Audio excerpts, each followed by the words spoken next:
Well, welcome back to the Radio Gamescast. As always, I'm your host, Ryan. Today I'm joined by my lovely duo of co-hosts, Wyatt and Alex. Hello. I didn't give you individual moments that time. It didn't feel like you deserved it. We're no longer individuals on this podcast. Yeah, we're all no just more. subordinates. See, But actually, Go ahead, Alex. You've started talking. You got to finish the thought. I was just gonna make it more unhinged. I was gonna say underneath where our webcams cut off, Wyatt and I are actually merged. Great. Well, I think it's time to say Hey, the Wyatt. other... I'm staring at him Hi, across Alex. our computer screens. Look, we're talking about our thoughts on early access, and the process as games have been going through early access recently, because we've all been playing a decently large number of early access games recently. So I want to go into a little bit of that and get our thoughts on the whole shtick of early access. And then 2024 is halfway through. We got a little over halfway through. We got some games still coming out, and I want to get kind of a temperature check on the rest of the year and see what people are excited about. Alex, you look really disturbed by me saying 2024 is halfway through. I just don't like the passage of time. Yep. Well, at least we have our safety blankets. We've all got little blanket-like objects here. I've got a Kirby pillow, which, of course, is actually a holder for a blanket that you can pull out. Oh my And god. have a little Kerbo blanket. It looks like a bib. I love it. It is like the size of a bib. It's not very Oh. big. This is like as big as it gets. That's fantastic. But I could have my little Kerbo bib. That's fantastic. There. It can go on the shoulder. We got the sash treatment. The There We sash. have the go. sash treatment going on. There you go. It's too hot otherwise. I live in California. Right? Fan pointed right at me, otherwise this would not be possible. Yeah. Let's talk about some video games. We got some things to talk about. And I want to pull us off of this unhinged train of nonsense to actual discussion, because sort of the thing that I think kicked off this is we played a few weeks ago for an episode. We did a 7 Days to Die stream, and that game, the reason we did that stream is because that game has been in early access for 11 years and just this week released into 1.0. I'll note it's a weird case because I don't think many people would say that game is actually done, and I don't think the developers have any intention to stop working on it anytime soon. It's one of those situations where, like, okay, we've been working on it for 11 years. It's out. It's just not, we're going to keep doing things. And this just got me thinking, because I think we all have a lot of experience playing early access games, but I also think a lot of us have kind of fallen off the train of them recently, because at least for me, I have a habit of, if I play a game in early access, I may just not come back to it when it's actually out, depending on the level of changes. Well, and I think that's kind of like this. The entire process of early access is such a fine tightrope for both developers and for players as well, right? Because on the developer front, it's all about, like, when do we want to launch early access? When's our 1.0? How many features do we introduce? How long do we let people sit with these features and kind of give us feedback? Like, what feedback do we take? What do we not? But on the player's perspective, it's like, do I want to invest in this now? Is this worth it? Do I trust the developers are gonna, actually bring it to 1.0? And also, how long do I play it before I get sick of it, before it even reaches a, like, fully launched state? My thing with that is... Go ahead, Alex.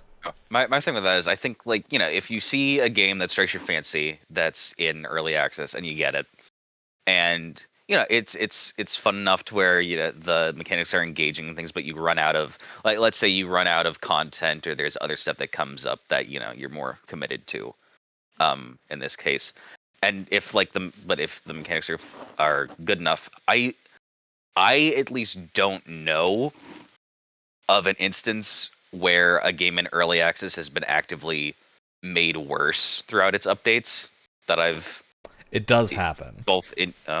It's rare, but it does happen. I would actually say 7 Days to Die was in that state for a very brief amount of time. There was, like, one update that took a bunch of stuff out, but they didn't put the replacement system in related to it that was supposed to, like, replace the thing that they took out. And so for, like, one update, there was a really weird vibe in 7 Days to Die because of that. It does happen. Cube World, does Cube World count? I think Cube World counts, Wyatt. I think that counts. I do definitely need to check out the new 7 Days to Die update because they massively changed the character models and like Yeah, a lot of stuff got an update. It's still largely the same game under the hood, but a lot of the visual stuff looks better. The same game the was armor fun is much better now. while playing with people. Yeah. I think a lot of it for early access, back to what we were talking about a few minutes ago, is, from my perspective, I think a lot of people that are players will see an early access game and still judge it as if it's a full release. Mhm. And I don't think I can fault them for that, because it is asking for your money, right? Like, it's coming out and asking for it. Whereas with something like Kickstarter, I think people are much more aware of going in. I may not get this thing, and it's going to be years, right, until I get it. So I think like a Kickstarter gives you more of an opportunity to not get that judged for the thing you might be showing, and have an actual like ability to have that back and forth you would get with early access without the pressure of people not knowing what they signed up for. Whereas with early access, I think that happens a lot. I think a lot of people will judge games very harshly based on the state they're in. And I think, honestly, a lot of it is people will review games based on that, which, again, like, that makes sense on early access. If a game doesn't feel like it's worth your money in early access, you probably would either just not review it or give it a negative. And then people are going to look at that years later and be like, oh, well, now it's sitting at a lower review score because people didn't like it when it first came out in early access and never updated the reviews. There's a lot of like traps like that can be fallen into with early access.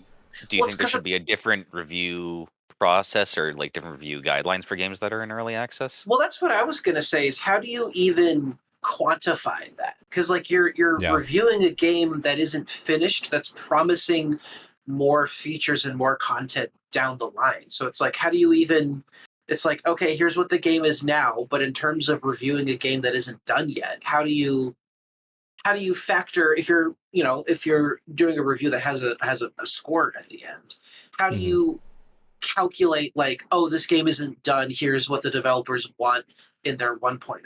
How do you even calculate any of that? It's so nebulous and strange, compared to a typical review cycle. Yeah, I agree. I also think it's just something that doesn't have an easy solve.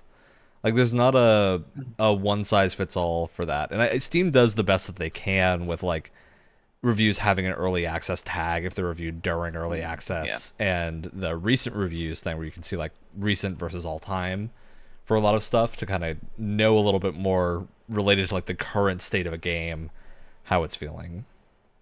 Do reviews on Steam also like share the patch note that they were released during? I don't believe so. I think that I would bet that Steam doesn't just really have a way dated. to link that. They're just So, and the date is a pretty good measurement there.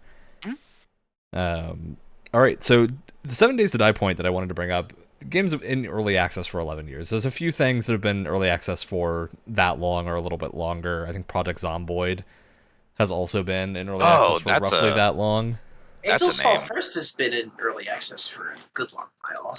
Yeah, Angels Fall First, I think, didn't release on Steam for a while though, but it did as soon as it was like ready, 2015. It was on itch originally, and then had an early access release on Steam. So how do you? It's been in there for 9 years now. So oh wow, very long. Yeah, I think it's just interesting to think about, because for me, like, I think the thing with an early access game is that it's cool to have the opportunity to have some input on a game that you really enjoy, but it's also, I think a lot of developers don't realize that an early access launch is functionally the launch of your game, unless you're incredibly successful down the line and can drum up enough hype for a full release. It really is like the launch of your game. The only way, like, there would need to be enough content like updated for it to be a 2.0 essentially. Well, and I think the only way that your actual 1.0 can feel like an actual launch of your game is if you came out in early access and you had a very small fan base, and it's kind of gathered hype over time, right? Where it's like, oh, now it's getting its 1.0, there's a lot more attention on it. Which has happened. That's happened before with a few things, like Hades. I would say Hades 2 is probably going to be like that. And just build hype. Well, that's right, it's still in is it early access or was that beta? Hades 2 is early access. Yeah. But I would say, as an outsider's perspective, I would say Baldur's Gate 3 was fairly similar. Where like, oh, it's Oh Baldur's Gate. yeah. Baldur's Gate Yes, is it coming back, was. right? And it was in early access for a year, or something like that. So, But I'd somewhere in actually that. say Baldur's Gate is a really surprising case to me because I think that's a case of like the game's quality level being so high that the 1.0 got a lot of excitement from a lot of people. Because I feel like in that case, that's like a story-driven RPG. A lot of people probably just don't play it They until it's also out. the 1.0 added the other two acts, right? Wasn't it only Yeah, Act One? Larian, when they do early access, because they did this for Divinity as well, they only do early access of the first act of the game, which means That they really focus on the gameplay parts that seems and like a not the pretty good local way to go. stuff. So you can have it's as close to like a full release of a vertical slice as you can get, Yeah, I think that sort of. works And I well. think I I get the vibe that Enshrouded is doing that as well because what do they have, like only a third or a fourth of the map Hmm. actually currently Which is playable. nuts. It's That's insane. insane. It's huge. What are there, like 7 biomes in it already? It's already massive. Yeah. It's crazy. I Crazy. still can't believe one of their like final goals is to add water. This is a voxel game. Yeah, no, I think that's really the only way that your 1.0 can feel like an official launch is if you kind of release to a small fanfare and then kind of build up hype over time until that 1.0, right? Because otherwise, yeah, like you said, it's really like your early access is your launch. That's your first impression. Like a launch is almost purely based on first impressions by both the review scores that it gets and the people that are playing it, and that kind of sets the expectation for like how people are going to perceive your game going forward. Yeah, Um, for sure. and so if you launch an early access, right, and it's a complete disaster, whether it's mechanical or you know technical, whatever it may be, like even if that 1.0 is great and you've improved a lot since then, people are going to hold on to that first impression for a long There's time. there is that 1 in a million chance where you fail in such a spectacularly specific way that you're kept in the mind of people, and then if you have a massive improvement for your 1.0, it's like, oh wow, look at how much this improved. But Yeah. you have to stay relevant through chaos, That's Speaking almost essentially. of like Then the Final Fantasy XIV thing of launching Mhm. the terrible first version and then the second yes. Redux is so much better. or another good example is Cyberpunk, right? I mean, Yeah. no matter what you have to Oh say about the game's yeah. actual quality, the technical state, the amount of features that weren't in the game that were talked about, leading up to it, and now what we Mhm. have now is after the expansion is like basically a huge. I don't know if they called it 2.0, but it feels like a 2.0. Like so many small Yeah, I pretty think there much. was mechanic a 2.0 improvements, that update sort of at thing. one point. Okay. Well, it felt like the real refresh, right? Hmm. Was that For a lot of people. after the Cyberpunk Edge Runners content doing that? That's not I I believe think that so. came out before uh, the expansion, from what I Yeah. remember. It was like drumming up hype for the expansion. Yeah. Yeah, Cyberpunk's a good example because I do wonder like how different Cyberpunk's reception would have been had it launched under an early access label. So obviously that wouldn't have let them be on console at the time, but it probably would have avoided a lot of the backlash that they got It would have with the also game not revealed a lot functioning. of. Do you think that would have softened like the blow of the criticism with the technical problems that were going on I think at that so. Like point? I think that's part of the point of early access is if you in the case of a small developer who doesn't have access to tons of different testing machines, I would say that definitely is. CD Projekt Red is not a small developer anymore, so Yeah. they can't really use that excuse. But I think certainly like an indie studio could, of like, hey, this isn't really working on certain hardware once it's released in early access. Okay, well we can fix the problem now.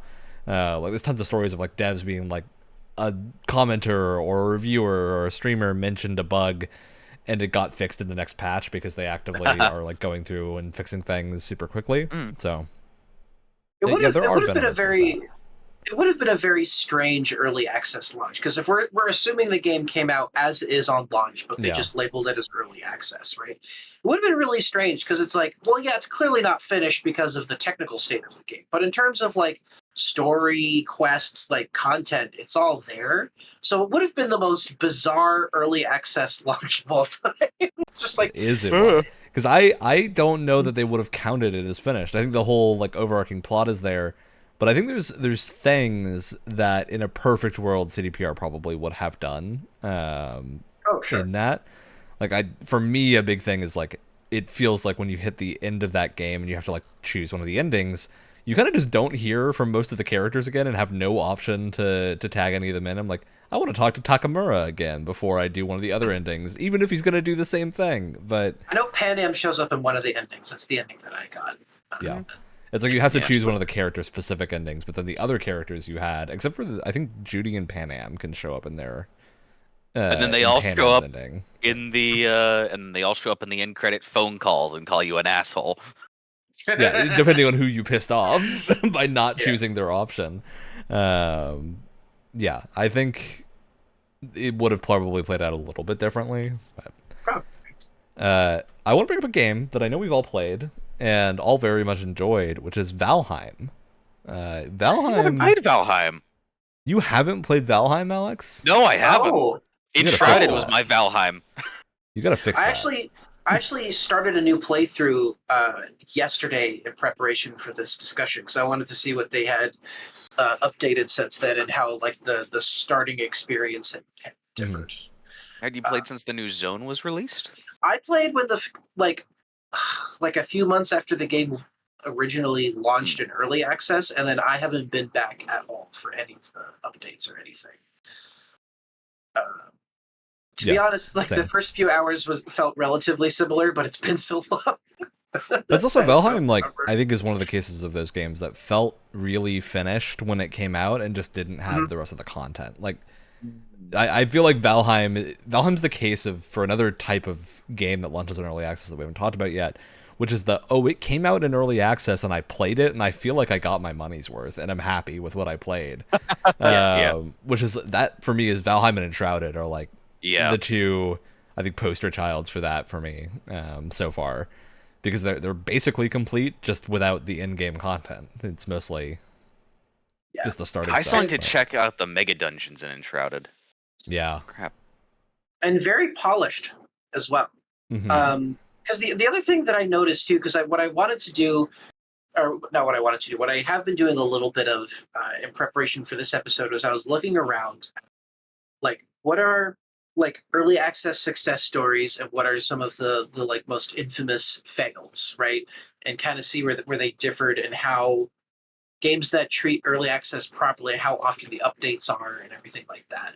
And one thing that I noticed was that I think what helps a game a lot, even if it kind of launches in a rough state, is one of two things or both if you're lucky, right? Some kind of like personality or character that even if the gameplay doesn't really set itself apart so much, you can tell that it was made by a smaller studio, and I think that endears a lot of players towards it, right? And I also just think the other thing is just like either that or having some sort of like unique hook or filling some kind of void that hasn't really been filled for a lot of players before. Like whether it's a game that has very specific, because I think Valheim and Enshrouded are a great example of like they're both survival games, but I feel like they're made for people who don't really like survival games that much. Like I really got into Enshrouded for a while, and I really got into Valheim for a while because they focus so much more on the exploration and the adventure aspect of it. It's filling, and it gives you clear goals as well. And so it's kind of filling a hole that had been missing for me in that genre. And so it's kind of like an early access is a good spot for people to be like, oh, this is what I've been looking for a while. Now let's just kind of give the developers feedback so they can keep going. Yeah. And that's all just dependent on like how responsive developers are to feedback. And I think in the case of Enshrouded, very responsive. Valheim's been on a slow burn for a while, but it's continually high quality. So yeah. Well, and if we want to talk about how developers are responding, the rollout of updates for Hades 2 has been mind-blowing. It's Yeah. crazy. Every single major update they have for the game reads like a freaking college essay. They have so many changes. They're totally willing to rip out entire boons Mhm. and then replace them with different ones that fill a similar role but are more well balanced or something like that. One of the things that they listened to early on was there's a resource gathering mechanic where you can have, I think it's when the game first launched, you could equip up to 2 tools that you can use to get certain materials when you're playing, and then bring it back to the hub where you can craft different things with it. But that was getting really annoying because you could only have 2 tools with you. Now it's like you can mine whatever you want, but the 2 tools you bring with you, those 2 resources spawn more often now, which is just a great example of like, oh, this clearly makes the game a lot less frustrating and a lot less grindy, which is not really what you want with a Hades game. When you don't want it to feel grindy at all. And so it was a really good example of like, we're clearly listening to players, and we're adding or changing or even outright removing, if we have to, so many things. I was amazed when I went back and read the patch notes for some of these updates because they're insane. Yeah. Wow. I also want to bring up another type of game, because I think we've basically gone over the games that get received well in early access and do well at the start. And I think there's a big one. there's that a I couple of big remembered. ones. Yeah, let's go with what you've got, Alex. Dwarf Fortress. Dwarf Fortress is a great call. Dwarf Fortress is never going to leave early access. Oh. Wait, is it not? Did it not technically? Oh no, it got the Steam port. It wasn't. Or I mean, it's hang on. still in development. I don't think it is. It has the early access title on Steam. I'll double check, but I thought it it got is its 1.0. definitely okay. Yeah, it doesn't have the early access title. It is basically always an early access game. It's one of those games that like is forever going to be updated.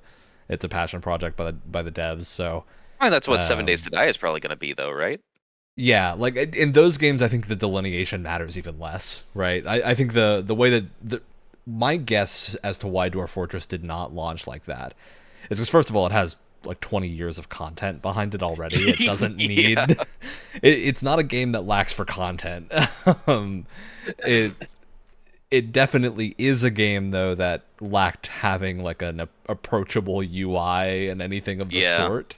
So getting DOS that trees. done feels like a 1.0, and I think they use that as a reason to go, like, we're gonna just fully launch this in, and with no like end in sight, there's not really a reason to do early access because I think everyone knows what they're getting into if they buy Dwarf Fortress. They're like, okay, this is gonna be forever. Well, you know what's kind of similar, where it's like, oh, this game isn't officially labeled as early access, but feels like we're in an early access kind of release state with it. I mean, No Man's Sky, perfect example. Like, they're adding things. That's all another the game time. where if it had released in early access, I think it would have been fine. Yeah. Yes. Oh, I still feel like Yes. it now. It's just the. I feel like it's definitely gone past its. Personally, I feel like it's gone past its early access thing. It's definitely just the rolling update. I also definitely think that they're past the we're sorry phase into like update Yeah. and like please Well, accept this. and I No, would it's like agree with let's you. see what we can do. Bam. And I would agree with bam, you. Bam. If we didn't get the most recent update that we just got, which is just changing so many underlying things in the game, especially when it comes to planet generation. They are not afraid to get their hands dirty in their algorithm and really just like change things. Like, and it doesn't seem like a lot of like it's a lot of visual things, but it's things that really help those planets have a definition. Like, they have actual water simulations along with like wind simulations that affects the tide. So you have like a high tide and low tides Whoa. on planets with water, and like different visual effects for different storms and stuff like that. Like, they're making very it doesn't feel like, oh, we're adding this whole new thing on top of the game we've already made. They're doing that, but they're also making huge changes to the underlying systems of everything. That Yeah. in a way, it still feels like we're in an early access period with it. Not that the game feels early access, but what they're willing to change feels very early access. What are you For sure. What are you betting? Are we going to have an early access period for God, I was gonna call it No Country for Old Men. What's their what's The rest their of the Light next No Wicked? game? Fire. Light No is- Fire. Oh, Light No Fire. Yeah. I mean, they haven't said if it's going to be early access or not. We'll see with that, man. I don't know if I can go through this again. Whenever Sean Murray says this is our most ambitious thing yet, I get real nervous. Oh God. Although we'll see. what has It's been like, kind of interesting. Well, at least it's not a whole solar system. It's going to be the size of actual Earth. God. Although what's been kind of interesting with what's been kind of interesting with that is that a lot of the things that they've been adding to No Man's Sky recently, especially with this most recent update, is stuff that they've been developing for Light No Fire, which I find very interesting. So a lot of the water little mechanical simulations and sneak wind. peek. Well, it's like a lot of the water simulations and wind simulations that they have. They say are taken right from Light No Fire. So it's a kind of an interesting hint as to what Taken to expect from. there. Yeah, they like Well, backported some stuff basically. I mean, because I'm assuming they're either using the same engine or a heavily modified engine, because they seem pretty happy with what they have right now. I remember developers specifically talking about how much they like working with whatever software they're using. So I'd assume it's pretty similar. Yeah. I do want to mention Nervos for the Wicked, because I think Nervos for the Wicked is Yes. another good case of an early access game releasing in a state that like devs are really willing to adjust to feedback. Because I think Nervos for the Wicked came out and like there was a week where Wyatt and I were both playing it, and I think neither one of us was having the best time. There was like I was having these glimpses of like, oh, this is great. And then some stupid bullshit, which like the inventory limit would get you, or the like um, super high stamina cost for certain things with no way to Like, why increase the- it. why the fuck is there resource harvesting and stuff in a game like this? I was genuinely shocked when I saw that you Especially had to resource chop harvesting down that was trees. as time consuming as it was, of like you had to legitimately just sit there and hold the button down, It would take like 30 seconds to chop a goddamn tree down. and you needed 10 of them for a thing. But yeah, they're reacting legitimately to all of that feedback and doing a lot of good adjustments, which I think is kind of revealing of the purpose of early access for a developer that is trying a new thing, because it's very different from Ori and the other games that Moon Studio has done. Which I'm So- all for them trying new things. But I just think it's so funny because I had a very similar issue to has anyone played Below before, made by Capybara Games. They're the guys that did Super Brothers Sword and Sorcery, and then they did this like top down very like minimalist adventure game that kind of has like a Souls like feel to it. But for some reason they have resource harvesting where you make soups and you have to like craft save points and stuff like that. And it's like, what? Why is this in this particular game? It feels so unnecessary. It's so strange, to the point where they had to release like a different mode a year after launch because it was so brutal and difficult that they toned down a lot of those other survival elements because it was completely unnecessary. It's just interesting to see two developers make like a top-down kind of Souls-like inspired adventure game, and they run into similar problems. It's so strange. Yeah. I do want to mention, because you bring up a good point here, where a lot of early access is skewed to survival games. Really, really popular genre for early access. And I actually think I get it. Like, I think those games in particular, because there's a lot of people that are huge fans of them, but there's a lot of, like, minute differences between the different types of survival games that kind of determine what player base is going to gravitate to it. Like, I never played a lot of Ark. I played a little bit of it, and it really bounced off of it hard. But I think Ark is a good example of, like, there's, like, Daisy-based survival games, there's Ark-based survival games, and then there's, like, the weird offshoots that do their own thing, like Valheim. Is Rust a survival game? Yeah, Rust as well is definitely in that list of, like, basic things that things are taking from. Is that Tarkov's more an of a extraction roguelike? shooter. Extraction. Yeah. That started the extraction shooter craze that you can blame them for. And I do every day. Absolutely.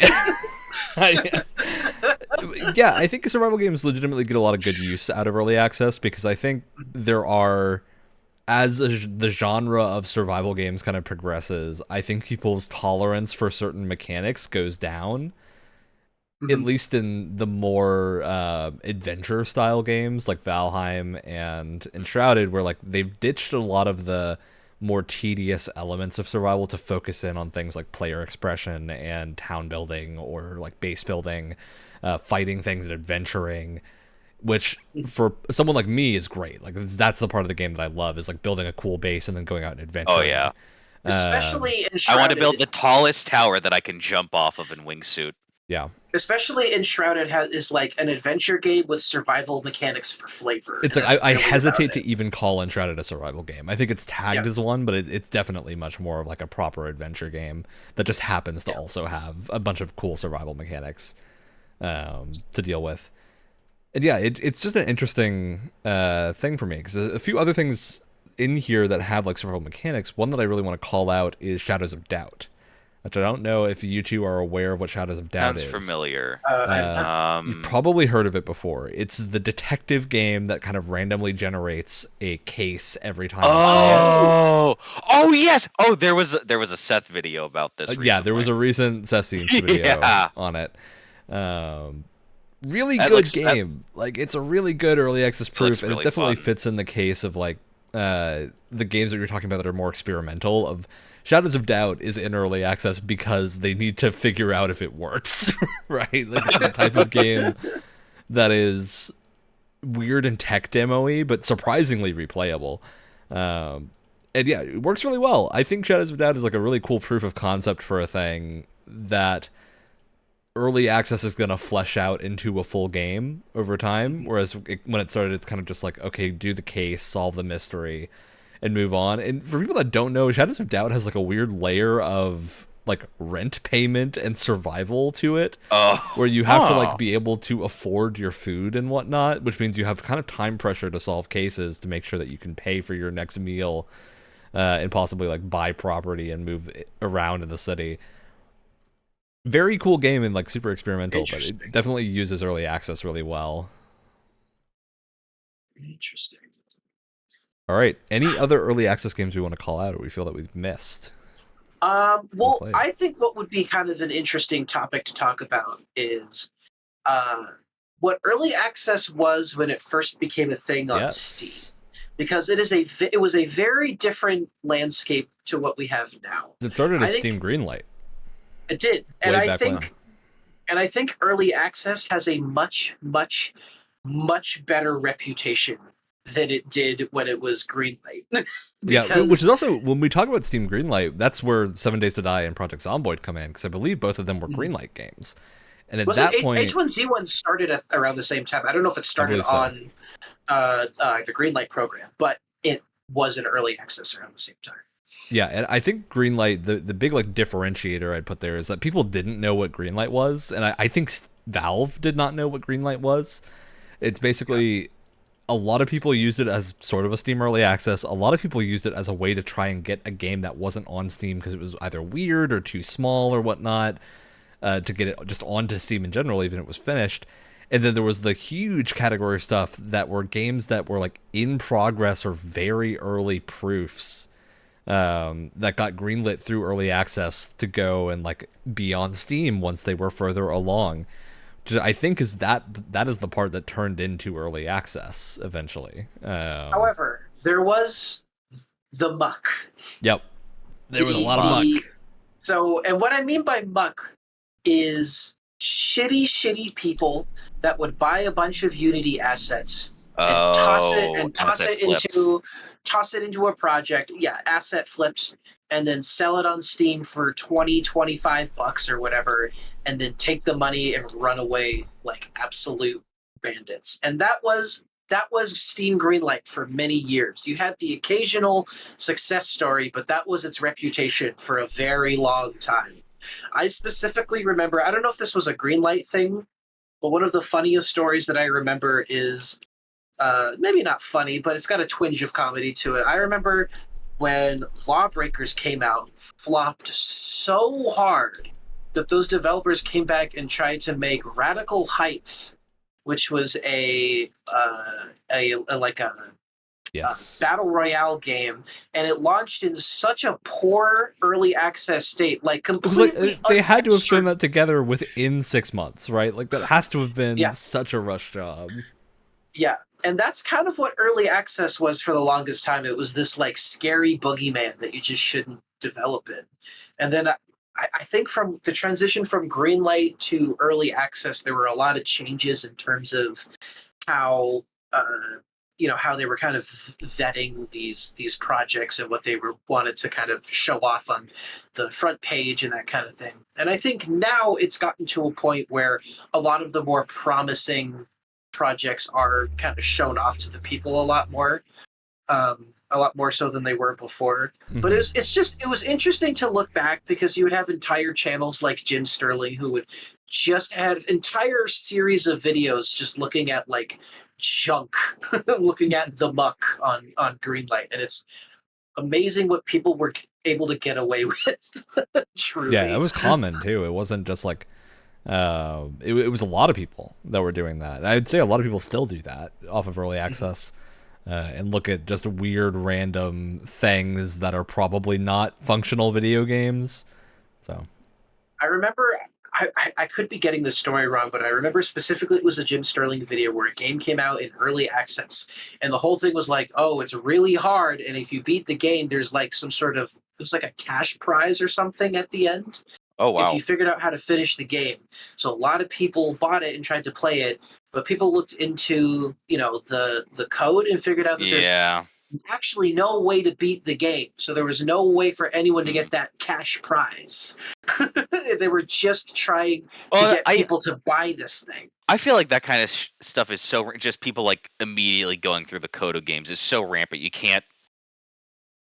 I I want there to be people who still like hide secrets and things in video games and stuff, but it's just not going to happen because people, the second they like sniff something out, it's like, oh, into the code, secret's ruined. yeah, Yeah. data mining is a very known thing. Like devs are aware of data mining, and because of that, there's a lot of times where like if you know something's gonna get data mined, you got to play into it or something. So I one last like little early access game that I want to bring up is one that I know you and I played, Ryan. Rooftops and Alleys, the really fun yeah, which hardcore game. I actually think Rooftops and Alleys fits almost in like the Kickstarter territory of that. That game right now Mm, is basically a tech demo, a yeah. very functional tech demo, like a very fun and playable one that you could get a lot of entertainment out of. But it clearly isn't a full game. But it's really going for a specific thing, and they need funding. Like I think that's the simple answer for those types It's of also games. it's also a specific thing that's like, oh, they're right. There really isn't anything else like Yeah. this Which is on the exactly what I market mean right about now. that. For people that don't know, Rooftops and Alleys, otherwise known as I think the parkour game was a name The that you used in a while parkour game, back. yeah. Is a basically like skate inspired parkour game where you're running around doing time trials and levels and whatnot, but with parkour instead of skating, and it's really fun. It's early access proof is very good. It's very fun to play, and my hope for that game is that they get workshop support at some point to have community maps. I feel like that would really take it to the next Great. level. But I think I've seen some stuff like people either modded or made a map for Anne Orlando in in the game. that's pretty great.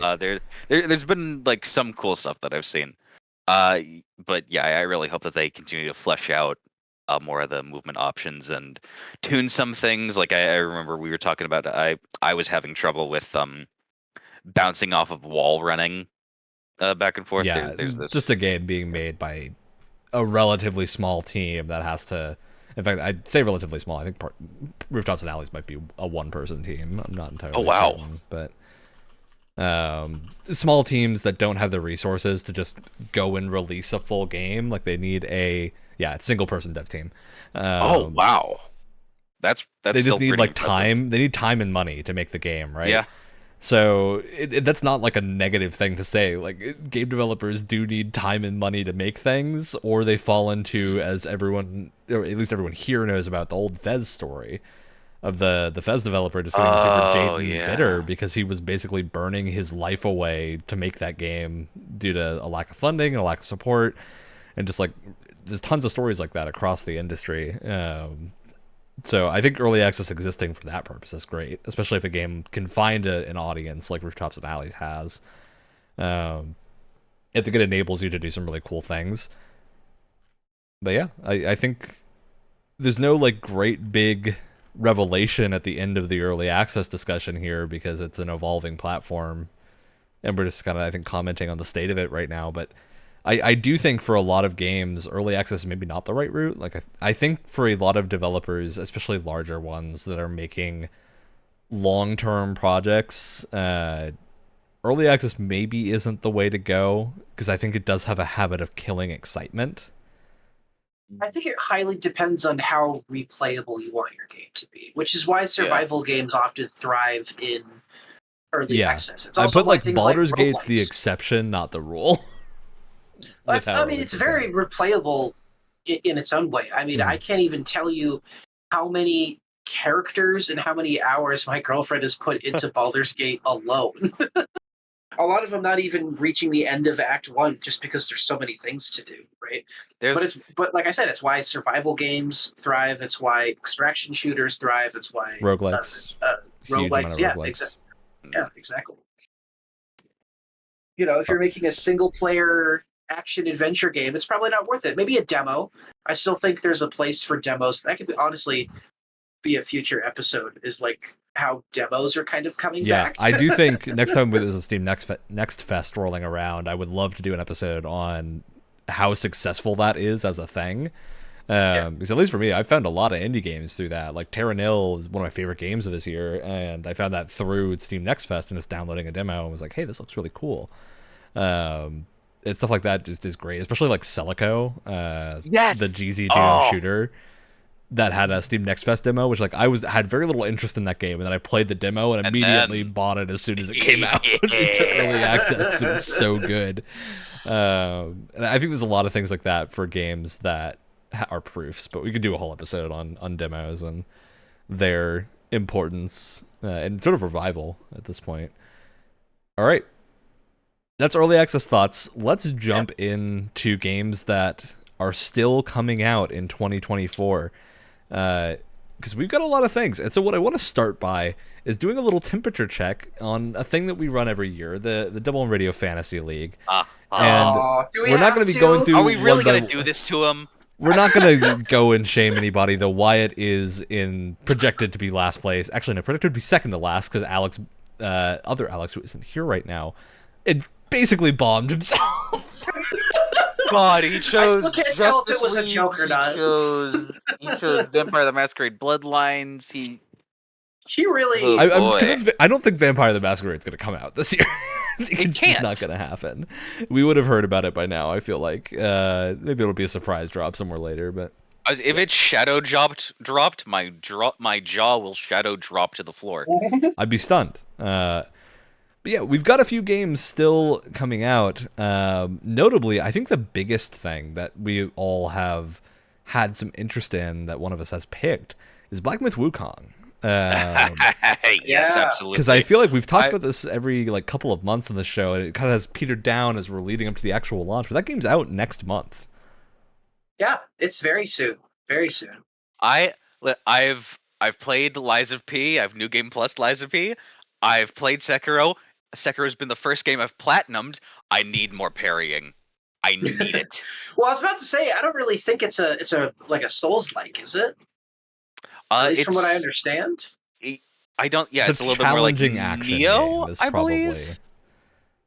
Nobody's played it yet. We have no idea. Like I think there's been some press previews that have come out that have called it more of just a hard action game as kind of the selling point.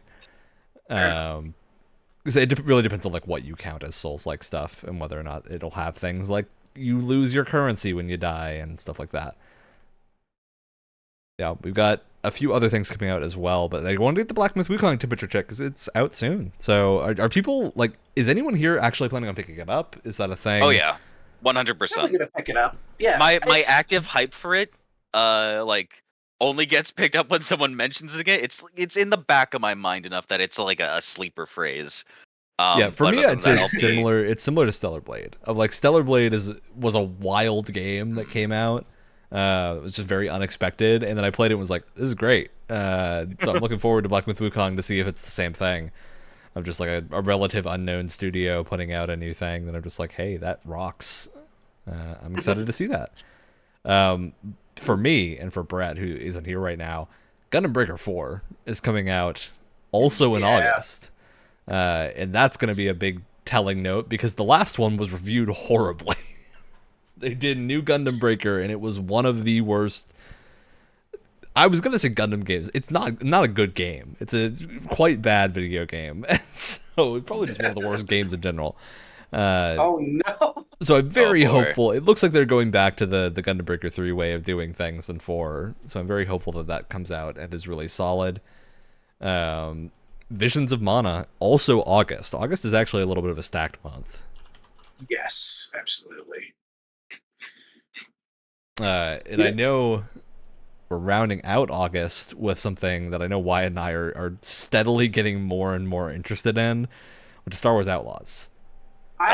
Listen, I get it. It's an Ubisoft game. There's always trepidation with an Ubisoft game. There's always going to be shrugs. I get it.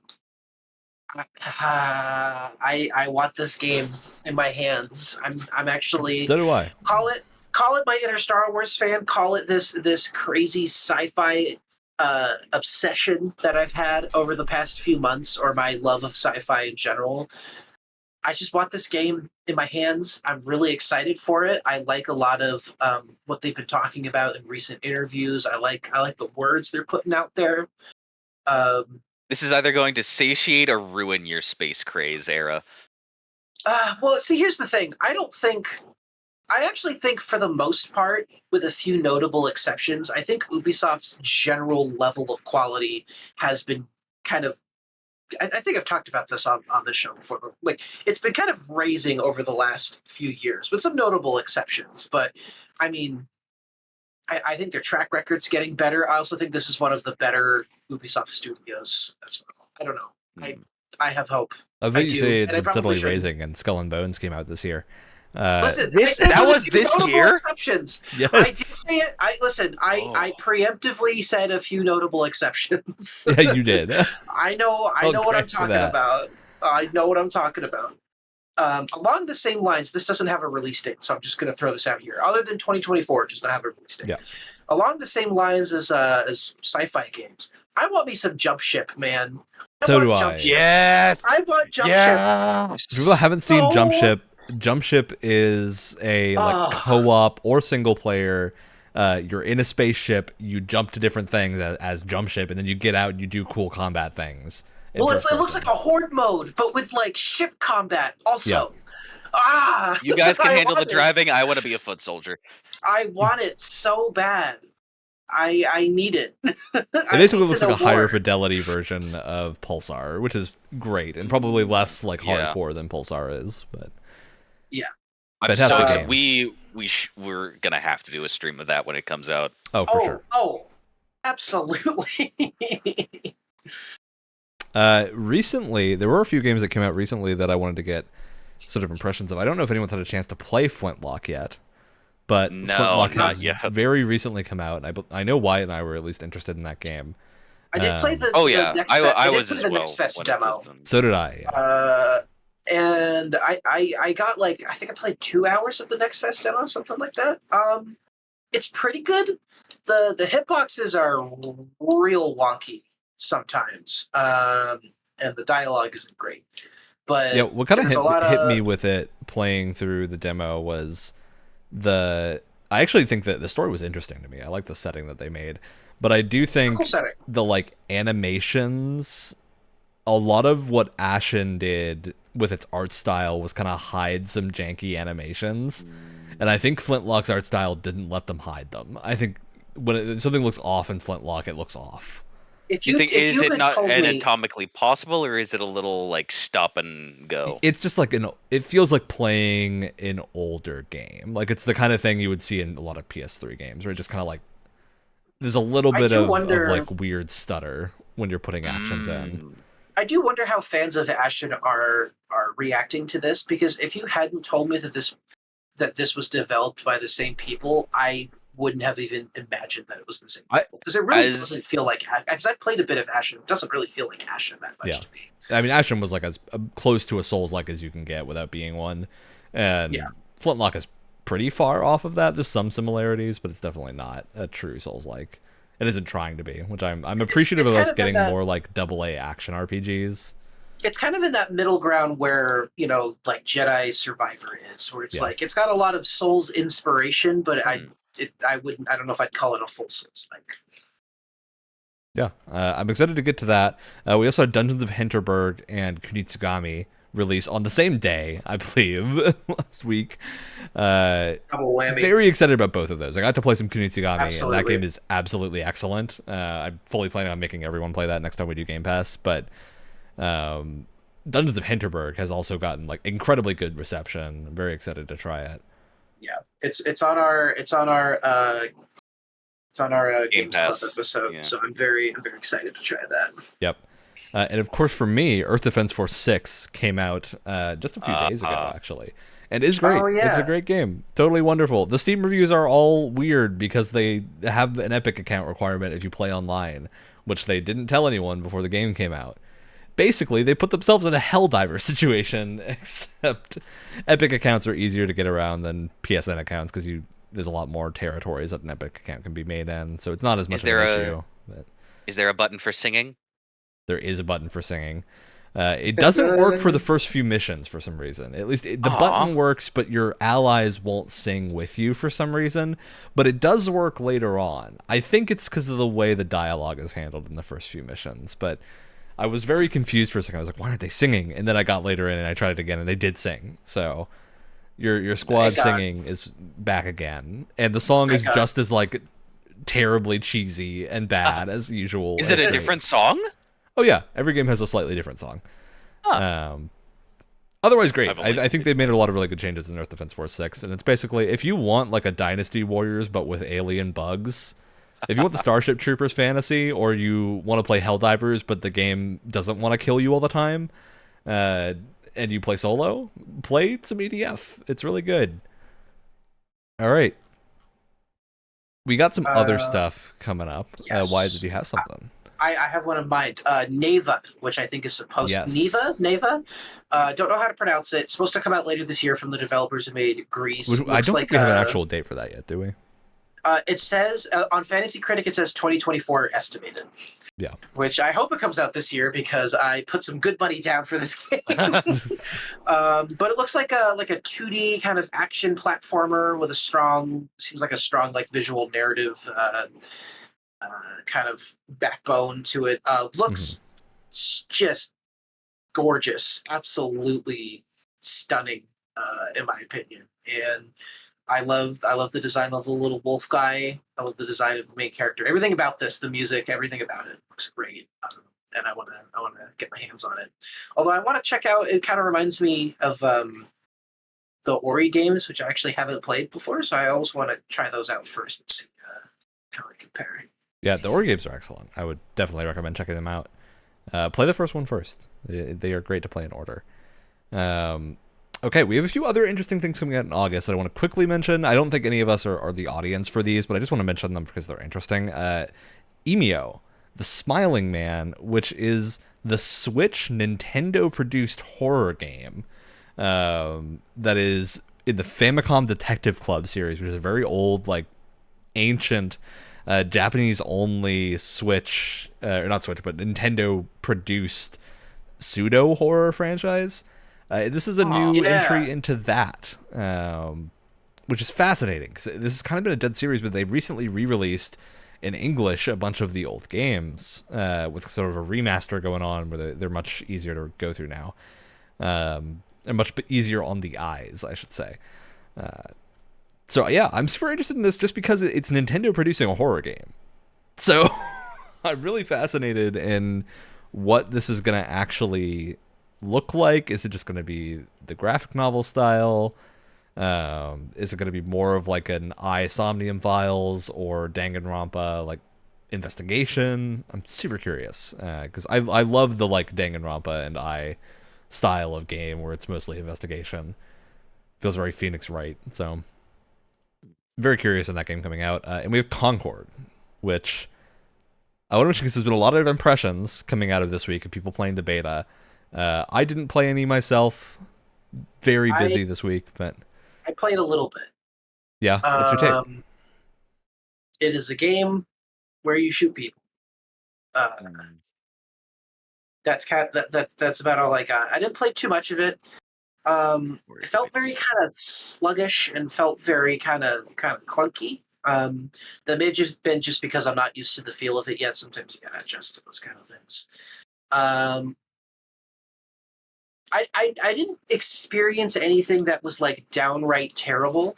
There was nothing that was like hooking me into it whatsoever, other than I think some of the characters look kind of neat, and it's kind of like a cool looking sci-fi world that I know we're probably not going to get a whole lot of info on because it's a multiplayer. This was the game that was described to have like Destiny-esque gunplay. Yeah, a lot of the devs are former Bungie. And it looks very Destiny. It looks very Destiny when you're watching gameplay. Everyone has a hunter dodge, basically. Yeah, but when you're actually playing it, it doesn't really feel like that. It doesn't feel nearly as smooth as Destiny gunplay tends to feel. I wonder if that. Hopefully, that was just like beta server problems and not. Hopefully, crossed. The gameplay. Listen, I want it to be good. I want every game that comes out to be good, and there wasn't anything that Concord is like coming out with a price tag in a very crowded genre where the competitors are all free. That's one thing that I actually like is that I think they said like it's going to have a price at release, and it's not really going to follow any kind of like live service monetization stuff, at least from one article that I read, which I like. I like, especially big studios are trying to have like, hey, here's a price, here's like a out of the box price for a shooter, so you don't have to worry about battle passes and that kind of thing. We'll see how that pans out, but that's what. Yeah, I think it'll be a fascinating game to talk about once it's out and we can see like player counts and whatnot. There weren't a lot of people playing in the beta. I don't know if you saw the stories about that, but there were not a lot of people playing. Particularly on PC, there was a pretty low player base in the second week. Yeah. I was able to find matches fairly quickly. I've always said a game isn't dead until it affects the queue time, and the queue time wasn't too bad, so it was enough to get games going. It is an indication of the interest level, which I think is quite low at the moment. Yeah, that makes sense. Okay, moving into September, we got quite a few things coming out in September. A few that I want to note that are pretty big, I think. First of all is Age of Mythology Retold. The Age of Mythology, I think it's a remake. I'm not entirely sure. I'm excited about that because Age of Empires 4 is very fun, and Age of Mythology is even more in my wheelhouse because there's gods and magic in it. So I'm excited about that. I'm curious if I can convince Wyatt to play some with me when he is available, because he was big into Age of Empires 4 for a little while. All right. Next one, we have Astrobot. Oh. You've got a PS5 now. You have to play Astrobot. I do, yeah. You got to play the free Astrobot that came with your console, too, if you haven't already. Everybody has Astrobot. It came with your console. It's fantastic. I'm very excited for a proper Astrobot release that we're getting in September. Okay. After that, we got Satisfactory. Another September... Oh, go for it if you got something. Another one that sort of caught my eye when I was just perusing things to get for the for our fantasy critic stuff was SteamWorld Heist 2. Yes. I actually think that's coming out in August, I believe. If the list I'm using is to be believed. Next month. Sorry.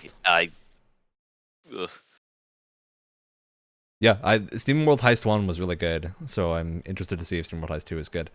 All right, so Satisfactory, September. Very excited about this because it's the kind of Factorio-like 3D game that has been being produced by Coffee Stain, I believe, who's the Goat Sim devs. make sure I get my information right there. But it's a great game. I've played a lot of Satisfactory throughout early access. They're also the publishers of Deep Rock Galactic. Yeah. Just thought I'd throw that out there. Yeah, it is Coffee Stain developed as well. So, yeah, great game. I think it's one of the most polished of those types of games, right next to Factorio. And if you're into the base building aspect, I think it's better because the 3D base building is really good in Satisfactory. And that's really why I play the game. So I'm excited to see that final change come through. I've been holding off on playing it until then because I believe they're doing a bunch of world changes, which means a lot of existing bases will probably stop functioning at that point. But yeah, very excited about that. Circling back around, while you were gone, we mentioned Astrobot, and I wanted to make sure you had a moment to recognize the greatness that is Astrobot. Oh yeah, well it was the first thing. It was the first thing I played on my PS5 because why wouldn't it be the first thing you play on your PS5? You absolute monster. Alex, what's that look? What's that look? Alex hasn't played it yet. No, I haven't. First thing I played on my PS5 was Spider-Man 2, and then straight into Sekiro. Okay, that's an acceptable. You still haven't played it, so it's unacceptable. But that's a pretty good game to play instead. But it's not Astrobot, so shame on you. But regardless, no, that was great. Super, super charming. And if they have even a sliver of the amount of charm that was in, the Astrobot on PS5, then I think we're going to be in good hands. Look, I paid a lot of fake gamer dollars for this game in our fantasy league to make sure that I could get it. So I'm very excited about it. I love these short platformers. I'm glad they're not aiming for a crazy length. Super Mario Odyssey was one of my favorite games the year it came out, and still is one of the best 3D platformers I've played. And I'm very excited to play another competent one because it's been a while since we've had a high-profile platformer. So I'm very excited about that. Soon after is Warhammer 40k Space Marine 2, which I'm pretty hyped for. Early previews for this have been pretty positive. Unfortunately, they did have a full build of the game leak very recently, and had to put out a statement asking for people to avoid sharing information, which thankfully it seems like it hasn't really happened because I've not seen any spoilers or anything. That's good. And yeah, I was very excited to get my hands on this because the first game was a ton of fun and still holds up remarkably well for being an early 360 game. So I know very little about Warhammer, either fantasy or 40k, but I do remember playing the first one, and it's just so satisfying. It's played so satisfying. Bolt Gun, right? Yep. I've played a fair amount of Warhammer games. I just never gave enough of a shit to actually learn about the lore that much, I'll be honest. You really don't need to. It's pretty in depth. I've got a couple of books behind me on it. It's wild. Better to not involve yourself. Yeah, I'm you know what? I'm fine not knowing. I think I can live a perfectly happy life without knowing. Yep. And how could anyone's September be complete without Funko Fusion?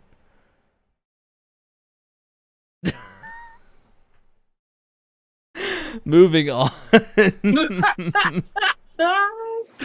Do a couple of the things that I wanted to call out here very briefly. The God of War Ragnarok PC release is in September as well, which I still need to finish that game. I've been very behind on playing through it. Did that PC release come sooner than the God of War PC release did? Yeah, because they didn't start releasing on PC until last year, I think. Yeah. So it's a pretty quick turnaround for a Sony title. Yeah. We have a Dead Rising remaster coming out, which I'm pretty interested in because Dead Rising 1 has been kind of hard to get running super well. I'm curious if it's going to be a good level of remaster or not, because I believe the original voice actor mentioned that he wasn't brought back for it, so I'm not sure if it's as long as it's not given the GTA trilogy treatment. Yeah, that's kind of what I'm worried about. But Capcom's been on a roll, so I assume it's going to be good. Though Capcom is also billing this as a complete graphical overhaul and not necessarily anything beyond that. Listen, So they've done a complete roll, and then there's also Exoprimal, but we'll not talk about that. to be fair, Exoprimal is a fun game. It just is very dead. Probably shouldn't have been multiplayer. Dinosaurs, So we it's don't have to 10. worry about. So we don't have to worry about the PvP aspect of matches anymore. Yeah, Oh, if we go no, we play. don't. I do they'll wonder even if it's start still without playable. The PvP element. Yeah, I wonder if it's playable without those. I'd be interested. Wow, season 4. They were able to release 4 seasons of that thing. All Yeah, they did a bunch of crossovers too. They got like Street Fighter characters in there. And Oh tons of yeah, other that's stuff. right. They have Oh my Robot God, Ryu. that's right. Yep. That's so funny. One that I want to call out specifically for Alex is Enotria: The Last Song, which is a very interesting looking Souls-like that has a really cool like mask aesthetic and seems to be pretty focused on like dodging, and you change like your mask to change your gameplay stuff. It seems really interesting. Previews for this, there was like a preview thing last year where there was a demo available to play. And to my knowledge, it wasn't received super well at the time, but at the same time, that's a long time, right? Like they've had First a lot of thumbnail time that since pops then. up is someone with a silhouette nearly matching the Bloodborne hat. Yeah, They know what they're doing. Absolutely, they know what they're doing. Marketing. So yeah, I hope it's good because I think the aesthetic is super cool and all their trailers have been great. Frostpunk 2, I don't know if anyone here played the original Frostpunk, one of the better I have not. sort of city builder strategy games I tried a few it. years ago. That was another one of these city builder strategy games that solidified that genre is not for me. Well, that's also like one of the most hardcore ones. You really chose one to go for there first, Alex. Oh, it wasn't the first one I tried. What was the first one? What was your city builder entry? It Doesn't matter, Alex. Play Anno. Just go play Anno instead. It's better than all of them. So, any other city builder doesn't really matter at this point. it was something medieval. Oh, was it when I made you play Against the Storm? No, it was before that. I You might knew have about city builders It before might be that. Banished, which is also one of the more hardcore ones. There's not a ton of medieval city builders, so. All right, moving on from the city builder stuff into the Lollipop Chainsaw remaster / remake. This is an out of nowhere one. A bit of a left curve. Fascinated by this game because Lollipop Chainsaw, the original release was not like crazy well regarded, but it did kind of end up becoming a cult classic in the way that a lot of these like poppy horror related things end up becoming. Super janky game. There's a lot of things that don't work, but the whole like vibe of Lollipop Chainsaw is great. It absolutely knows how campy it is and plays it up in almost like a Deadpool-y way, which makes it really fun. Yeah. Huh. So it does feel Deadpool. I hope Repop is good. I don't have a lot of confidence that it will be. It's totally different developers. Feels like... Well, and it also always brings up the question of, hey, we're getting a remake / remaster of this game. Are we going to be getting a follow-up anytime soon or something? Well, it's one of those things like heavily doubt it. do we feel like that game is sort of out of its era at this point, or could a game like that be made today type deal? I think you could played make it. Lollipop Chainsaw today and it would do well. But it is definitely, you would probably write it a little bit differently. I think it, Well, in a world where Devil May Cry 5 was very successful, I think you can still make those kind of character action games work. Yeah. yeah, absolutely. Like there's been a number of good character action games, like Stellar Blade, great character action game. And honestly, if we're looking for a comparison to Lollipop Chainsaw, Stellar Blade is probably a pretty good one. Honest. I think we both know what those games have in common. Yeah, but Ryan, does Miss Stellar Blade have the head of her boyfriend attached to her hip the whole time? I didn't think She so. does have a floating drone that is a dude from the camp that wanders around with you. Kind of similar. Not the same thing. Not the same thing, in my opinion. She uses it as a gun. So. Yeah, we got a few other things in September that I wanted to hit on.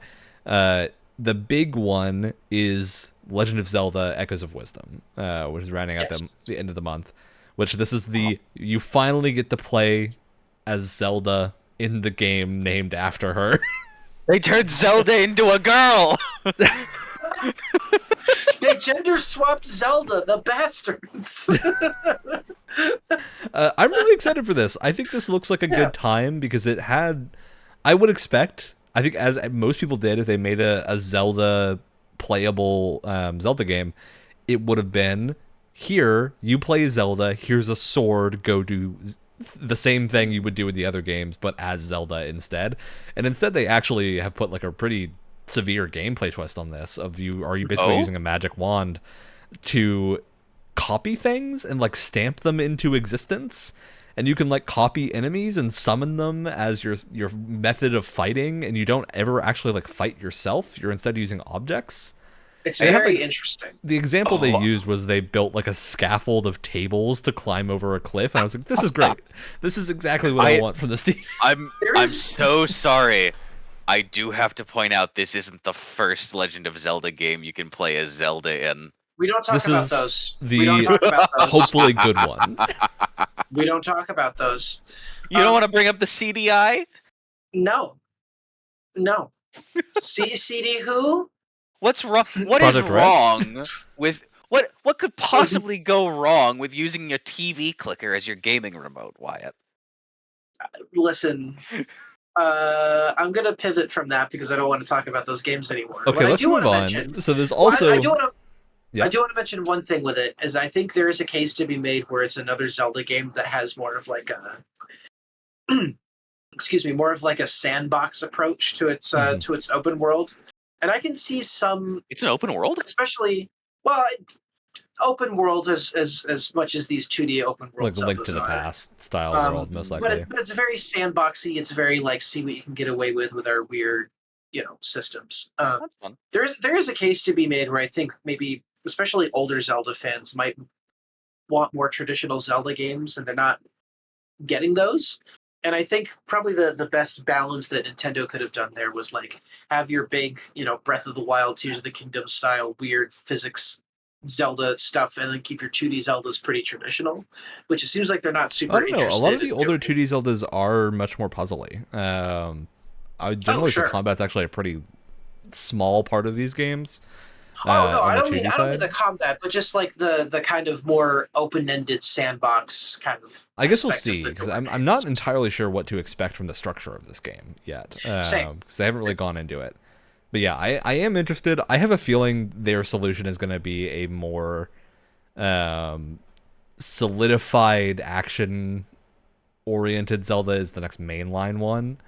Sure. And to kind of keep this era being like this. So, yeah, I'm super what they interested. need to do is a giant Zelda collection full of Zelda games that are harder for people like me to play, but, whatever. We need Wind Waker and Twilight Princess to be available on Switch, as well as, like, it would be great to get a proper, maybe not, like, full remaster, but a analog stick controls version of Ocarina of Time that works really well. That'd be great. There's the Nintendo 64 one that it works okay, but I would love to see like a port of the DS remakes and whatnot, with more full controls. All right, I do want to briefly mention Earth Defense Force is getting another game that month, World Brothers 2, which also looks really good, but I know no one else cares, so I'm going to move on. No, talk about it. Talk about it. Aww, I don't know much. That's about all I know about it. Wow, some fan you are. All I've heard is that it's actually gotten like excellent previews. Everyone I've heard that has gotten to play that game has said it's absolutely excellent. Which is this a spinoff? Yeah, so it's the spinoff series that's like voxel art. Where the gimmick is you like collect characters and play as them with set loadouts rather than having your own character that you customize with different classes. So it's a different type of game, but it definitely, the reason I like it is it lets you get a little bit more wild with what's included. It's definitely not as focused on being more a balanced co-op experience as the mainline games are, even though they're not very focused on that.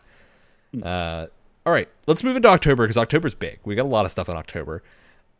kicking off with a Sword Art Online game that none of us care about, and then MechWarrior 5 Ugh. Clans, which I care about but no one else does, which is the story mode for MechWarrior 5, or like the full like story-based thing MechWarrior for this generation.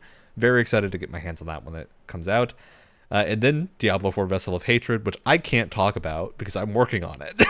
Give me those points, Ryan. Give me those points. Can't say anything. All right. Moving on. The Silent Hill 2 remake comes out the same day as Vessel of Hatred, which is... I'm interested in this. I don't know if it's going to be the best way to play Silent Hill 2. But honestly, I think it looks fun, so I'll probably play it. Whatever happened to that Silent Hill game that was like a Twitch platform thing where people people voted hated on... that. People hated that good. so much. It's over. It's done. I assume so. I don't think that was a successful experience either. I never want to think about that game again. So I'll put it this way. I'm gonna keep bringing it up to you now, Ryan. You'll keep bringing it up to punish me. Just to hurt you. Yeah. All right. Moving on after Silent Hill 2, which Bloober Team, mixed opinions from a lot of people on that studio's games. Looks good-ish. It's just hard to match the vibe of the OG Silent Hill 2. That's a real heck of a remake they decided to do as their first like major remake project. That's quite ambitious in a lot of ways. Yeah. Fantasy Life I comes out on October 10th, which is a game I'm really looking forward to. For those who don't know, Fantasy Life was a late into the 3DS's lifespan game where it was basically like Animal Crossing kind of mixed with a full RPG, where the idea was you would play all the different professions. Yeah, you'd have all the different professions, and you'd go like adventure and do stuff, and it was co-op. And you could come back, and you had a ton of like really well thought out crafting professions, as well as combat professions. And so you basically go adventure, get your materials, come back and make better stuff, decorate a house. It was super good. Like Fantasy Life hit in a way that I think many other games have not, just because of like the variety of stuff you could do and the tone of the game. The art style was excellent. I still occasionally go play it on my 3DS because there is nothing like it. I think the closest thing legitimately would be like Final Fantasy 14 with having all the crafting jobs and stuff, but it's still like that's an MMO and this was a lighthearted action game. So I'm really excited to see Fantasy Life I coming out, which looks to take even more of the Animal Crossing inspiration. It seems like you're repairing an island and like building an actual town out, and then you have the whole adventuring part is still there. So I'm really curious. I hope that does well. Moving on, we have the Dragon Ball game that none of us are big Dragon Ball fans, so I don't think we know anything about it. Looks cool though. To Metaphor ReFantasio, which I don't know if you two are really in on this game, but this is the wild-looking Atlas game. That's the game that Brett picked. Yeah, so I would have picked if I thought Brett wouldn't kill me in my sleep for taking it away from him. This is really fascinating looking game to me. I think ReFantasio has the potential to be a really big hit if it lands right. We haven't really had a big Atlas thing released recently, aside from Shin Megami Tensei Vengeance, but that's sort of a re-release of an already existing game. So super excited to see what they do with this one, because it looks wild, and it's also the first thing that is not reliant on the whole demon thing. So they're moving into more of like a combat archetype instead of a full Persona or like Shin Megami Tensei style thing, which I think looks really cool. So I'm excited to see that. All right. There's a New World re-release on consoles coming out. I'm very interested to see how this does, just based on the New World player base right now. So, what do we mean by re-release? So this is the official console release, and there's a bit of a weird thing with this update where it seems to be avoiding a lot of the MMO parlance of New World and kind of pushing it more as a solo and match-made like adventure thing. I don't think there's actually going to be any structural changes coming with this, but it seems like a lot of stuff here is based around making the experience better for solo players and so balance changes and things like that for just things that seem to be making this more doable as a player that isn't part of a big group. That's good. Though it does also say they're coming with a new 10-player raid, some Do you think PvP they're stuff. doing that? Do you think they're doing that because of their dwindling player base? And so there's probably a larger almost amount of definitely. people. Well, Almost If you definitely. have a smaller and smaller player base, you want to, I guess, like cater to them to hopefully get But New World has like consistently not had a make them drop problem with off as this fast. because they released originally like New World, not at release, but originally New World was supposed to be a super PvP focused game. Then they realized when they were testing the game that there's not actually that many like hardcore PvP MMO players that would jump to New World and fund the game. Like the majority of an MMO player base are the people that are just like solo to group content, people just chilling in the game, right? Get me in on those raids. Exactly. Or let me roleplay the tank program. Yep. So they wanted those players, which meant they basically gutted a bunch of the PvP stuff, put in a ton of like brand new content where you're fighting monsters and stuff and like some dungeons and that type of thing. And then tried to make like the super complex player economy work, and that immediately broke as soon as the game released, as people found a bunch of gold dupes and exploits. And then everything kind of just stopped working. Like there was a really long period where New World was just an absolute cluster of a game to play. Wasn't there also something like weird where if you were above a certain level, there were just monster hordes that would come and immediately destroy your base, and it was so hard to recover from? So what it was those is the towns had levels based on the guilds that were towns. there, and the towns themselves, some of their services became more expensive to use the better they got, and you would be charged tax for using the town and like fees by the guild that owned the town. But there was a time where they completely froze gold trading and the ability to sell your gear, so you would literally just be losing money every time you interacted with a town, which you had to do to progress a lot of your crafting skills.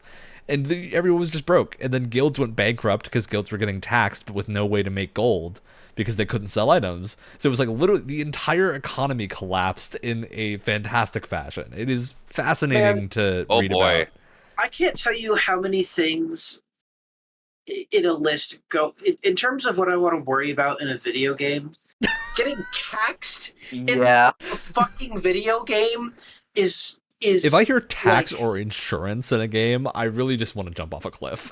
Like people buying insurance for their ships in Star Citizen.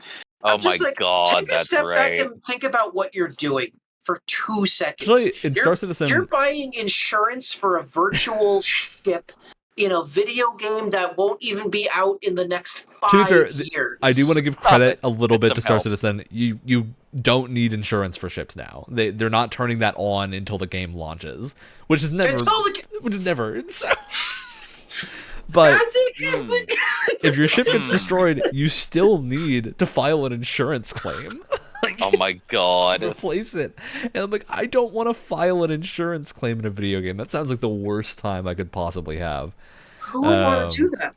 Who? But yeah, I hope New World gets better with this, because I legitimately had a lot of fun playing New World when it first released, and then it just broke into pieces. Like, it was a non-functional game for a while, but a lot of the combat was enjoyable, and a lot of the, like, if you were into those just kind of grindy MMOs, RuneScape style, where you ran around and just like made cool items and sold them to other players, it was fun.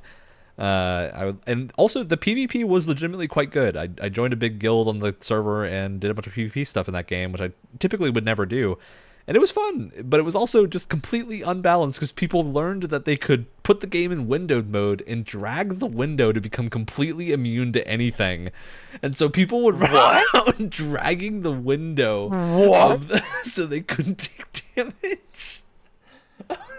It's insane. I don't know how that happens. That is so funny. Game. That is so funny. Oh yeah, really funny and very unfortunate. That's thought to be one of the exploits I've ever heard of. Yeah, that's like a Dwarf Fortress patch note level of exploit. All right, let's move on to a probably pretty good game, which is Super Mario Party Jamboree. Comes out immediately after the New World patch expansion thing. This seems to be Nintendo realizing what makes Mario Party fun again and actually catering to that. They're releasing a bunch of existing boards and new boards. They have some big multiplayer modes for you to play minigames with other people. They've got a ton of mini games here. Like the very first Mario Party on Switch was kind of bad. The second one pretty good, but didn't have a ton of content. And Jamboree looks like they finally have realized, like, okay, this is what people have wanted out of this. They want a lot of boards. They want a lot of mini games. We're gonna just go for it. And I'm really excited about that. I think this is probably going to launch and be really well received. And I hope it is. I hope it's good. Seems like a fun time. All right. After that, we have Rapid Fire, Call of Duty Black Ops 6. I don't think any of us know about this game.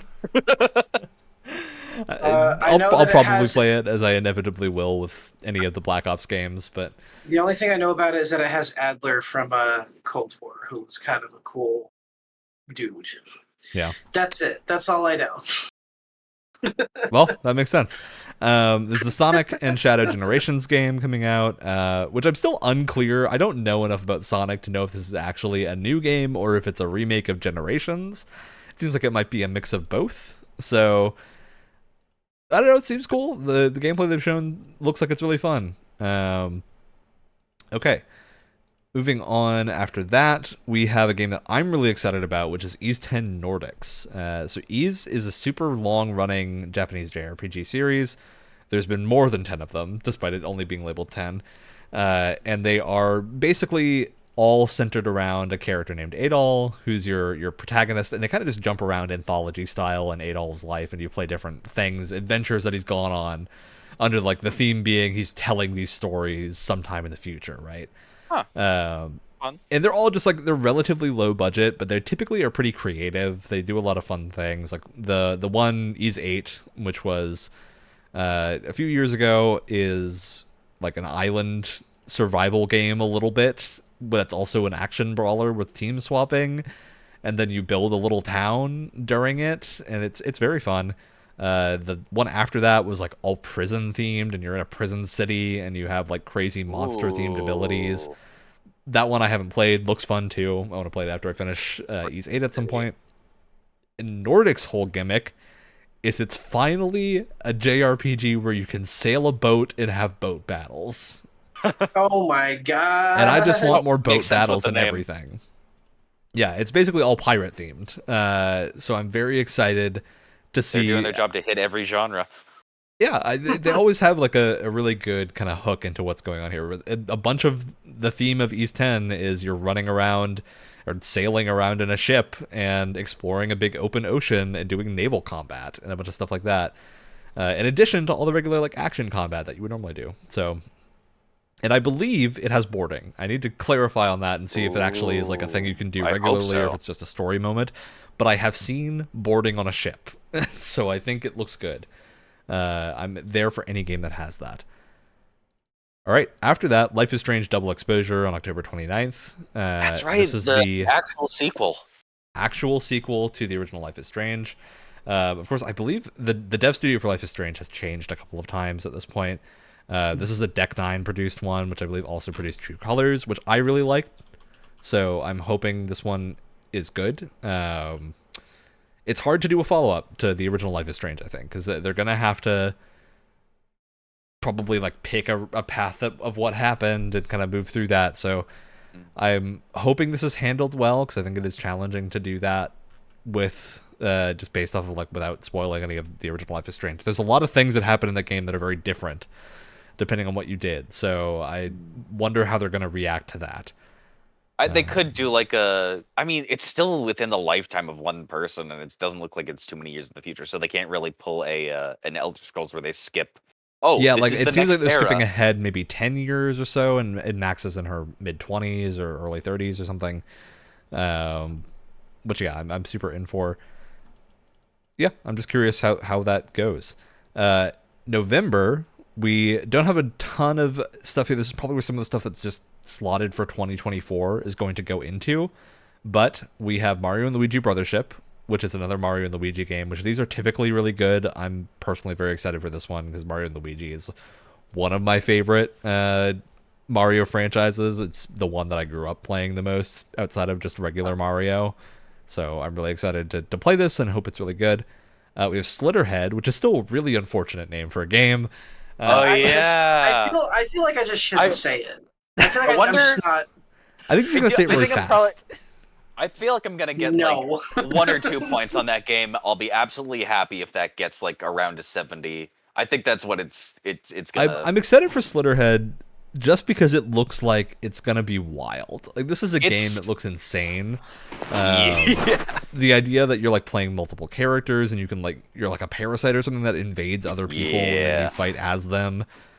Really interesting idea. Whether or not this works, I don't know until we see it. I like that usually in puzzle games like with Ghost Trick and stuff like that. I've yet to. I don't think I've ever experienced anything like that in an action game of sorts. No, I have enjoyed every game I've played that had this like set of mechanics before. Like Geist is one of my favorite GameCube games. That's a older game where it's a first person shooter that you are constantly moving between bodies. Very cool. The studio that made it immediately collapsed because of how expensive it was to produce, and it did not make any money back. So, yeah, not a great history on these games. Anton Blast looks like a fun platformer. I picked that up for the League because it just looks like a solid time. We have Dragon Quest III getting an HD 2D remake, which I'm really interested in because they confirmed with this they're remaking Dragon Quest 1 and 2 as well. But because 3 is a prequel, they're starting with 3 first. And then it's going to go through, because it's the same character for each one. You're going to go through and play the rest of Erdrick's sort of journey as those HTTP remakes come out. I'm interested in this just because I've never played the earlier Dragon Quest games, and I'm a big fan of the HD2D art style. So I hope this comes out and is good. Wyatt, after that, we have Assassin's Creed Shadows. Oh boy. I don't know if I want to touch this game with a 10-foot pole anymore. Wait, what? Wait, did something happen recently? The whole just the whole rigmarole with one of the lead characters has just been a whole thing. Yeah. I read somewhere recently that they actually had to issue an apology specifically to their Japanese player base. I think I saw something about that. Yeah. Oh god. I don't. I'll put it this way: I'm very excited to play as Yasuke. I hope other people also enjoy playing as Yasuke. And now, I hope it's a good game. I could be entirely wrong about this. Could be a fever dream, so please correct me if I'm wrong. It was like they were complaining to the Japanese government about it, and they're just like, I don't know. Don't go to us with this. This isn't that's none of our concern. Why are you wasting our time? Yeah, I don't know how to react to that feedback. It's a historical fiction game. That's what I'm saying. I'll say I'm excited to play the game and make my own opinion as I'm playing it. Okay, then the refresh of Microsoft Flight Simulator coming out that year seems very cool. And now that I have flight sticks, I'm very excited to give it an attempt and actually try out Microsoft Flight Sim. Then, assuming everything goes well, we have Stalker 2 Heart of Chernobyl. Right. Which I want to see real gameplay of this game really badly. It looks like it's going to be a really cool game, but we've not seen a ton of gameplay footage. Justifiably, the developer is Ukrainian and was involved in the middle of a war. In fact, I believe one of their team members died fighting. So... The fact complicated that this game situation for them.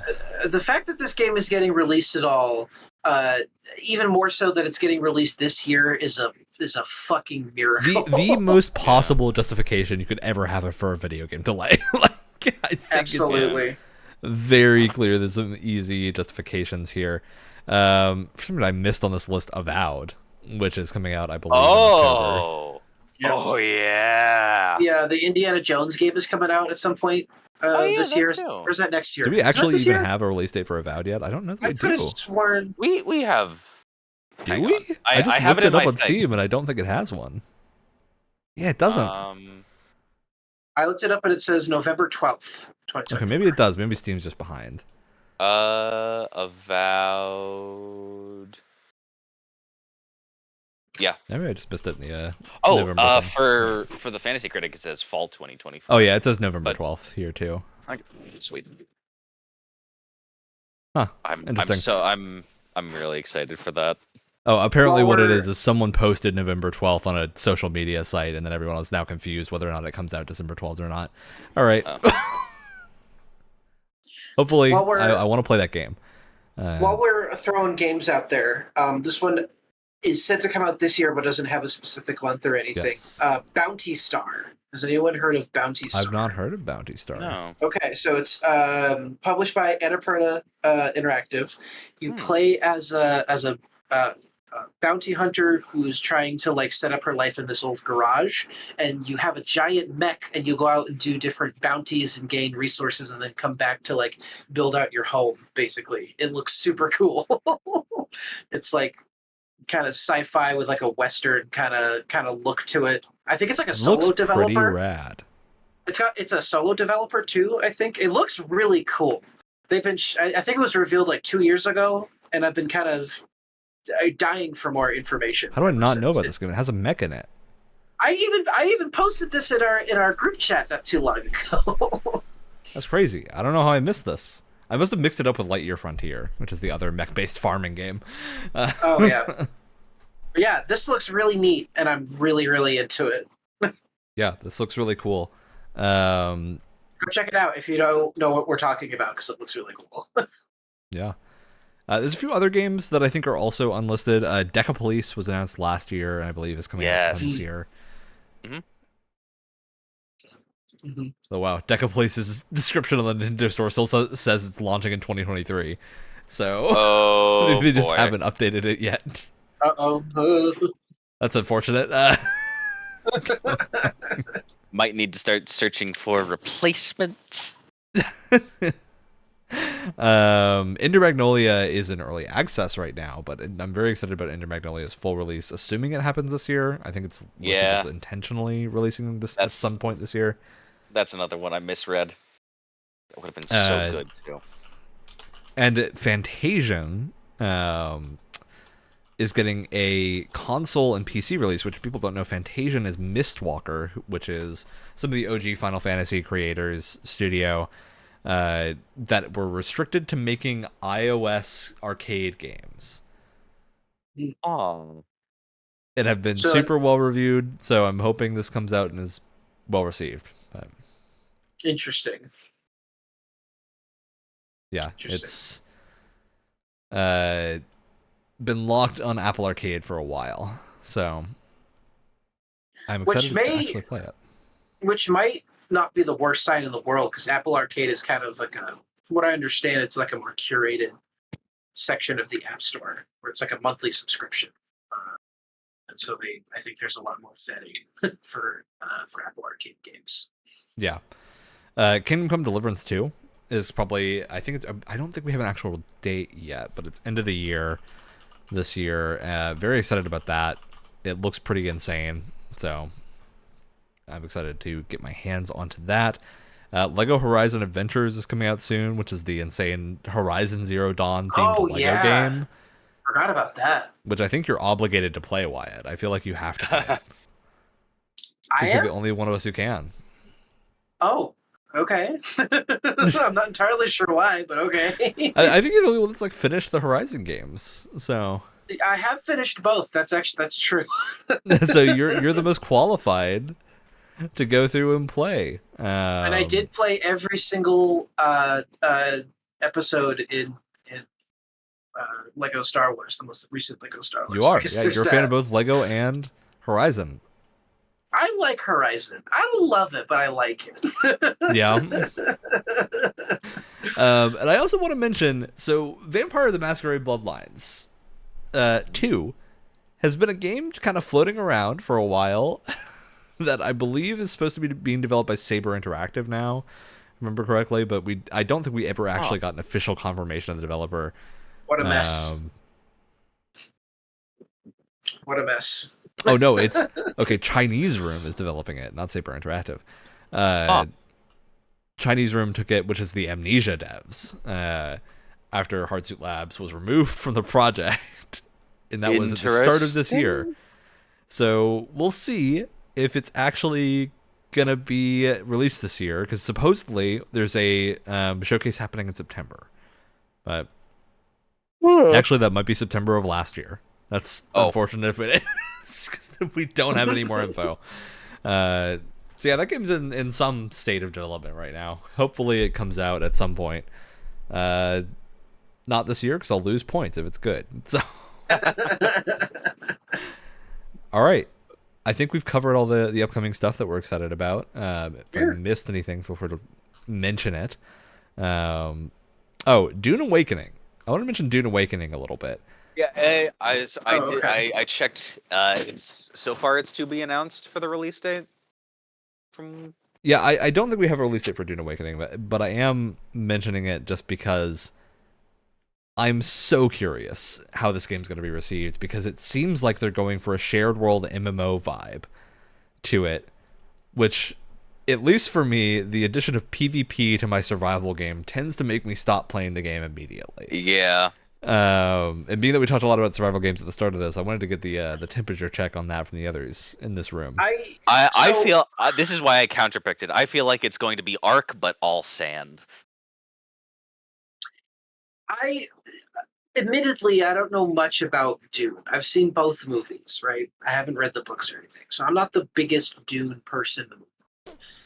I feel like there are other genres that you could have done when making a Dune game that wasn't survival. This feels like a very strange choice to me. Maybe for super fans who know every bit of lore and every character, maybe it makes more sense, but from my perspective, I don't understand this at all. Honestly, I'd kind of like a Dune game that's like Stable or Journey, where you just walk around and stuff in a very asynchronous manner, so you don't attract a sandworm. We've had a couple of strategy games that makes sense to me. Mm-hmm. That makes perfect sense to me. The political survival game, the survival game does not. I don't get it personally. Yeah. There are a few other things I went through our fantasy league list to check for things that I missed talking about, because there's a few. Indiana Jones and the Great Circle coming out later this year. Feel like we're all pretty positive on that. Yeah, I would like to see more gameplay. We've seen a lot of like story cutscenes, which is cool. I want to see a bit more gameplay. Some unbroken. Yeah, gameplay. I want like a 10-minute section of game. That would be great. I mean, I have a lot of faith in machine games. They haven't steered me wrong yet. At least me personally. I know a lot of people didn't really like New Colossus that much, but I liked it. Well, God, I hope there's a HUD. If there isn't, I hope it's very diegetic UI with like Indy's notebook and journal. I would love like a minimalistic diegetic UI for something like Indiana Jones. That'd be pretty cool. I feel like it could be very minimalistic diegetic with the sort of like Uncharted-esque puzzle solving things going in, doing the flip book style stuff. No, if there's one thing that Machine Games is good at, it's making games where you beat the shit out of Nazis. So it's right in their wheelhouse. They really got that locked down. They got it figured out. It's a great thing. It's a beautiful thing. Okay, second game that I saw we missed is Dragon Age Veilguard. Yeah.